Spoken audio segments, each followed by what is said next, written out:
Welcome to week 22 of the Beyond the Gates recap. I'm Tim Shirer, and we're going to talk about the best soap opera on television, Beyond the Gates, and recap the week that, there was a lot that went on in Fairmount Crest this week.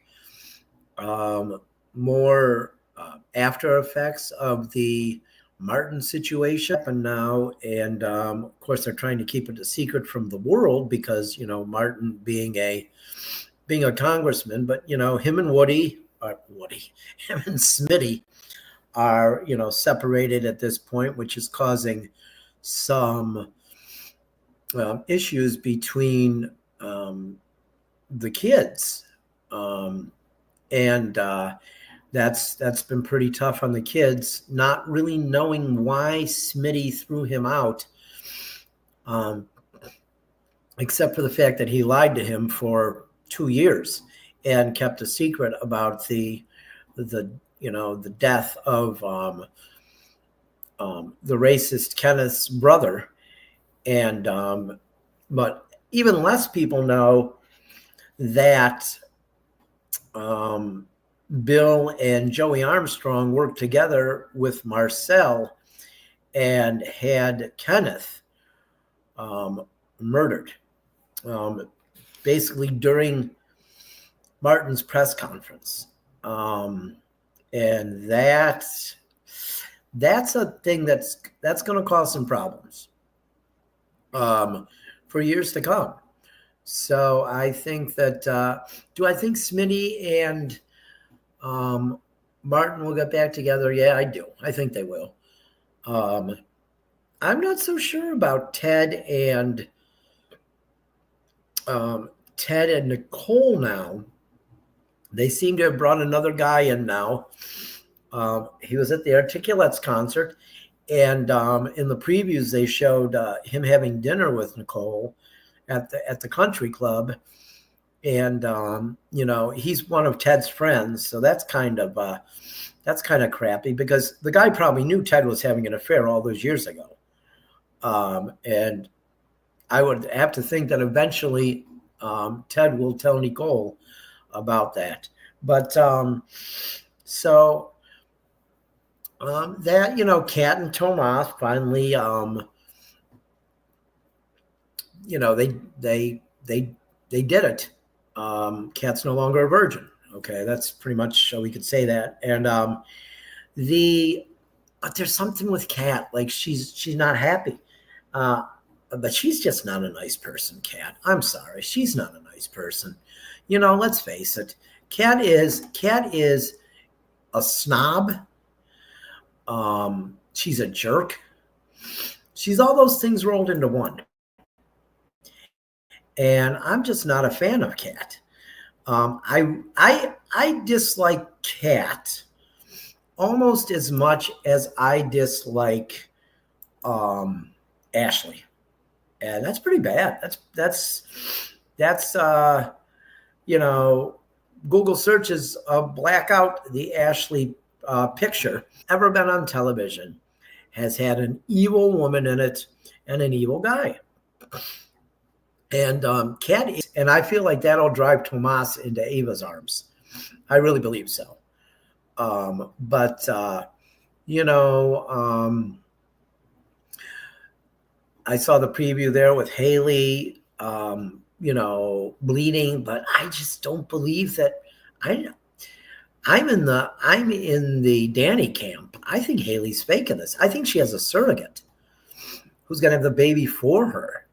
So, but I'm on location in Cincinnati doing the show tonight. I'm not in our normal Beyond the Gates studio because I'm at a travel baseball tournament, and this is all I'll say about it, is it's god awful.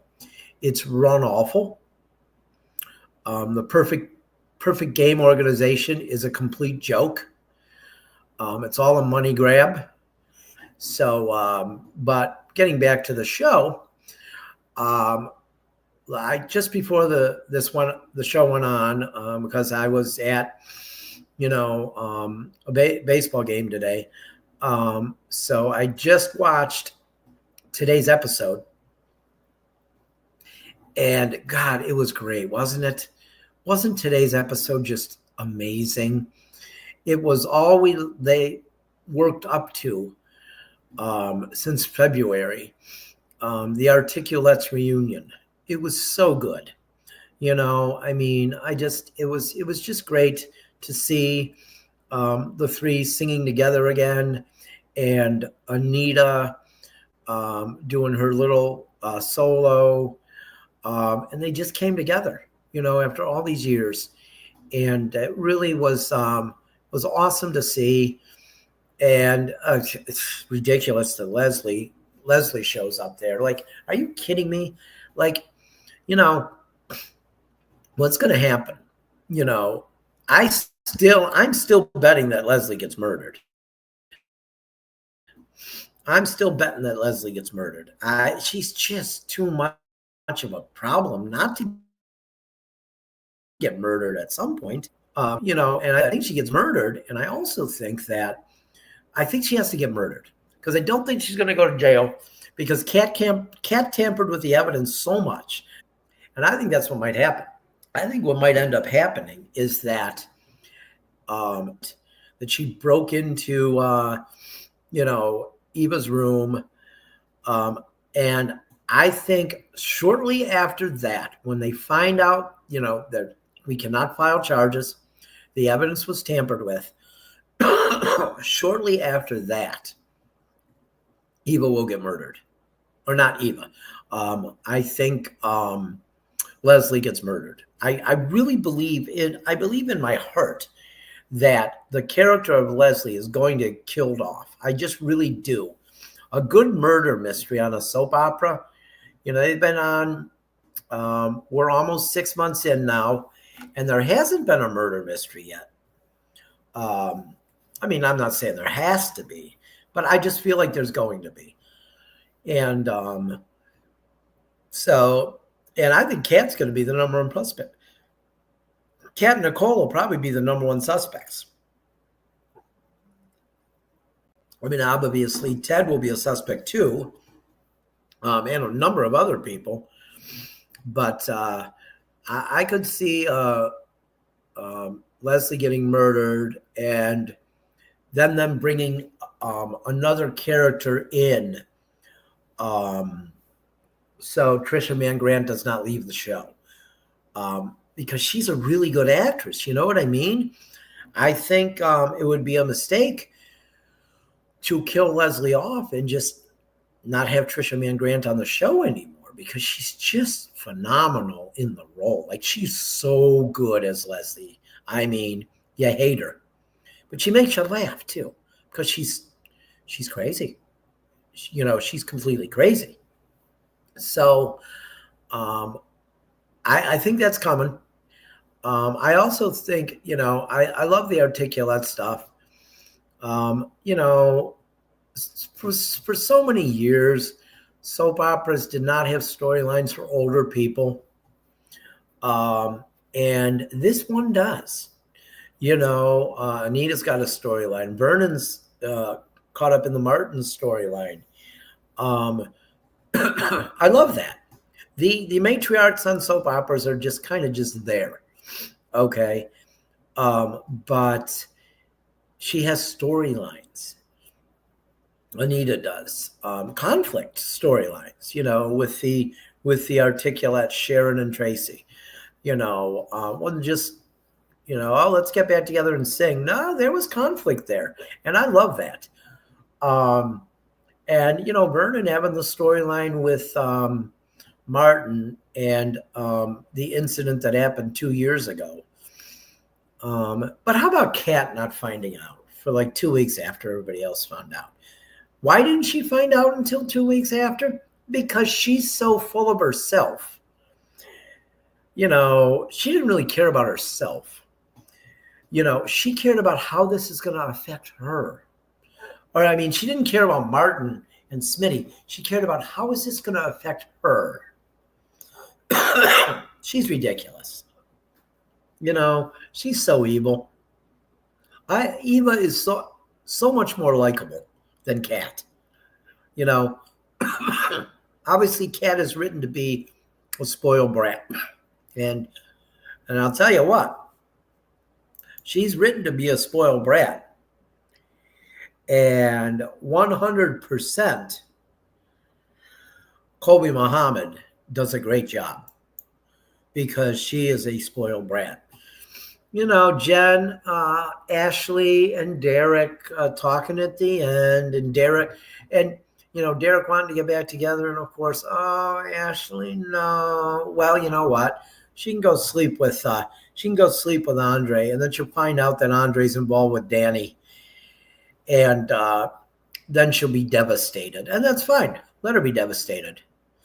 You know, she's a terrible character anyway. Just get rid of her. I know soap operas need to have nurses. You know, that's an old soap opera staple. Make Shanice more of a main character. Get rid of Jen or Ashley. She's horrible. She's boring. She makes me want to leave the room when she's in her scenes with Derek. Oh, Jesus. Are you kidding me?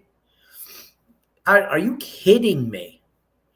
The next time they have a scene, I think I'm going to paint the wall next to my TV and see what's more exciting, watching the paint dry or watching a scene between Ashley and Derek. Like, are you kidding? I mean, that is boring. You know, the kids won't know it now. Younger people won't know it, but there used to be TV stations signed off at night and they would show a test pattern while they were off the air. I think watching the test pattern is probably as exciting as watching Derek and Ashley in a scene. They don't have chemistry. They just don't have chemistry. You can't make that shit up. They don't have chemistry, Derek and Ashley. So the scenes are painful. They are painful. Their scenes. There wasn't much this week about the love triangle between Chelsea and Madison and her ex-girlfriend. I think she's a stalker.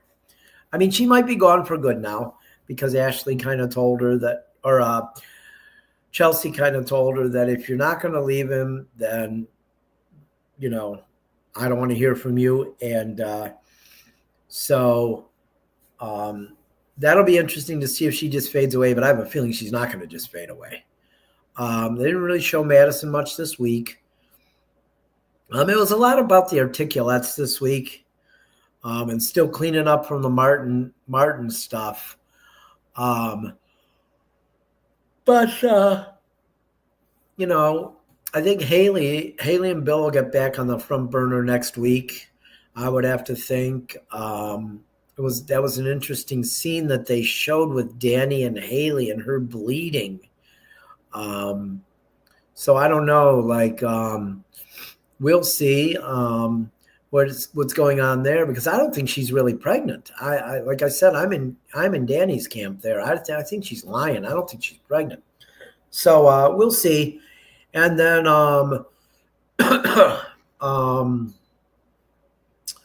what else? I can't stand Joey Armstrong too, but of course you're not supposed to like the guy. He's a mobster character. You know, you're really not supposed to like him. But I think there's a good dynamic between Vanessa,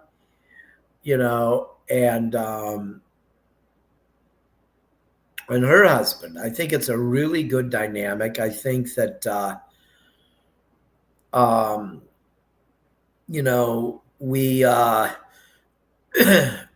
I think that storyline's going to keep getting deeper and deeper, Joe,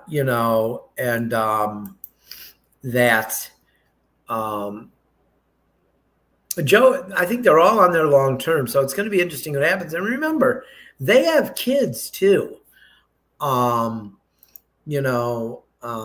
Vanessa and her husband have kids. And I think that their kids will come home sooner or later. Okay. And it's going to be interesting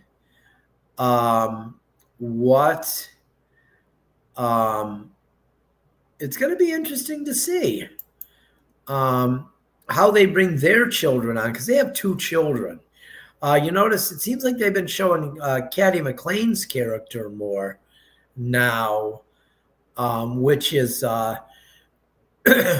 which is good. I like seeing her. She's a snob. She's Danny's business partner in the modeling agency, and that too. This week, she's convincing Danny to model again, and that'll be fun. That'll be fun to see. Stuff like that's always fun on soap operas. You can do so much with it. So many storylines can come from that, and so I think that's going to be good, true too. And let's be honest. Carla Cheetah Mosley is not too hard to look at. Let's be honest. And so she could be a model, and I think it would be really cool to see them expand on that storyline more. So I had no idea she was on Guiding Lights when she was a teenager. That's very cool. I think that, there's really good actors and actresses on this show. It's a great cast. I mean, usually when a new soap comes on, pretty much any new soap that I've watched through the years, I'm trying to think, Santa Barbara, Sunset Beach, Passions, Generations, oh gosh, I don't know if I'm forgetting one, but there were cast changes. Even on Loving, there were cast changes on all of these shows. But then you look at this show, and there's been no cast changes. There have been 0 cast changes. Well, there was, the Ted Richardson, but that wasn't a cast change because they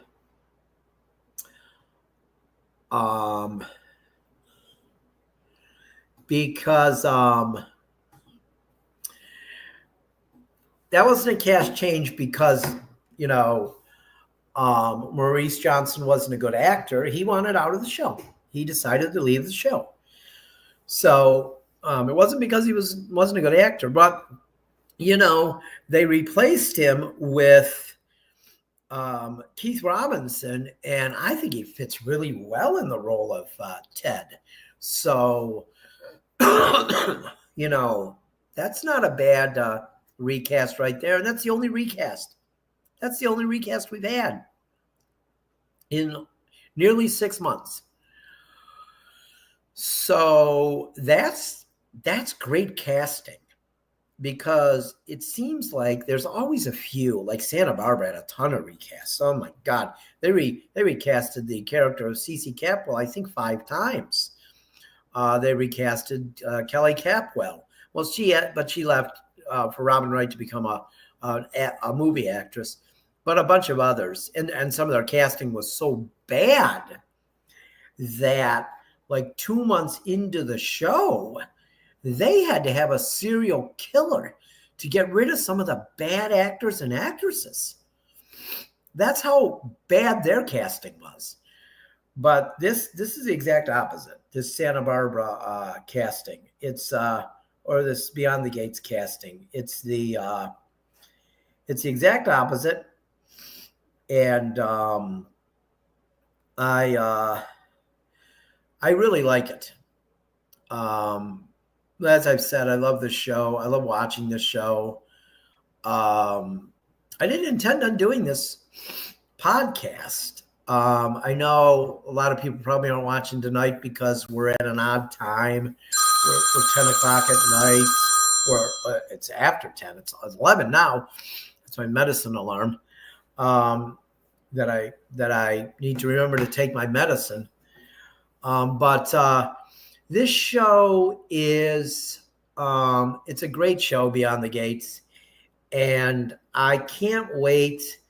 I just can't wait for it to continue and to see what's going to happen in the months and years ahead.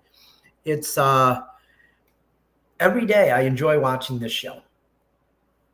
You know, I never say, "Oh, I'm going to watch Beyond the Gates." It's not. I'll just watch it. It'll be over soon. No, I want to watch it every day. I wish it was an hour and a half every day. You know, and then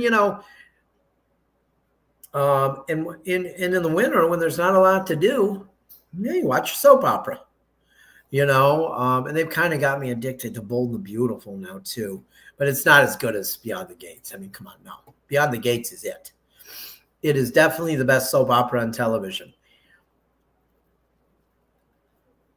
But I'm going to tell you one other thing about my trip here. I'm on Cincinnati, Ohio.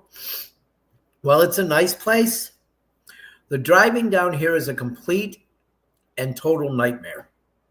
I think this is where Procter & Gamble, one of the companies that produces Beyond the Gates, is the traffic is a nightmare down here. It is terrible. It is absolutely terrible. Not like home in Fairmount Crest, right? Yeah. So next week, we'll be back in our studio. And we will, I'll have a better show next week. I'm not going to lie. It's hard when I'm on the road like this. I didn't do a lot of prep. I wish I could have been on at 3:00, but hopefully next week I will be on at 3:00.